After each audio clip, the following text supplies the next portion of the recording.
தஞ்சாவூர் வடக்கு மாவட்ட திமுக செயலாளர் கல்யாண சுந்தரத்தின் பதவி பறிக்கப்பட்டதற்கு அவரது சர்ச்சை பேச்சு, சட்டவிரோத மணல் குவாரி உள்ளிட்டவையே காரணம் என தகவல் வெளியாகியுள்ளது.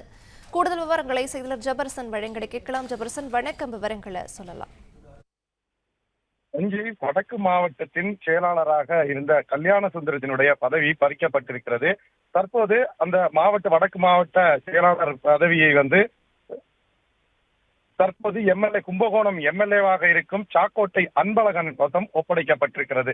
இதற்கான பல காரணங்கள் தற்போது வெளியாகி பரபரப்பை ஏற்படுத்தி இருக்கிறது.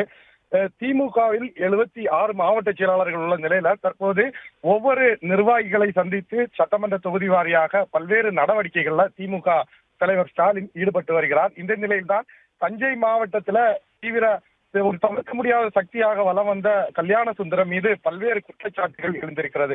கும்பகோணம் தொகுதிக்கு உட்பட்ட சேஷன்பாடி கிராமத்துல கலைஞர் கனவு இல்ல பணிகள் தொடங்கும் நிகழ்ச்சியில ஆவணம் வழங்கும் நிகழ்ச்சியானது நடைபெற்றிருக்கிறது. இந்த நிகழ்ச்சியில அவர் பேசிய பேச்சு சர்ச்சைக்குரிய பேச்சாக அமைந்தது.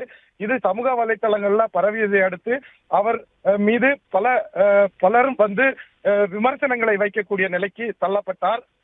அது மட்டுமல்லாமல் தற்போது கல்யாண சுந்தரம் மீது மேலும் ஒரு குற்றச்சாட்டு, அதாவது காவிரி ஆற்றின் படுகையில சட்டவிரோத மணல் குவாரிகள் அமைத்து அங்கிருந்து மணல் திருடப்படுவதாகவும் தலைமைக்கு புகார் வந்ததாக சொல்லப்படுகிறது.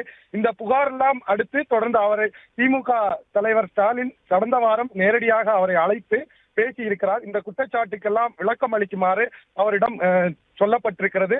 மேலும் ஒரு குற்றச்சாட்டு, அவருடைய மகன் நடத்தி வரக்கூடிய ஒரு குடிநீர் மினரல் வாட்டர் கம்பெனியில ISI சான்றிதழ் பெறாமலேயே பெறப்பட்டதாக அச்சடிக்கப்பட்டு அங்கு சட்டவிரோதம் நடைபெற்றது அதிகாரிகள் ஆய்வுல தெரிய வந்திருக்கிறது.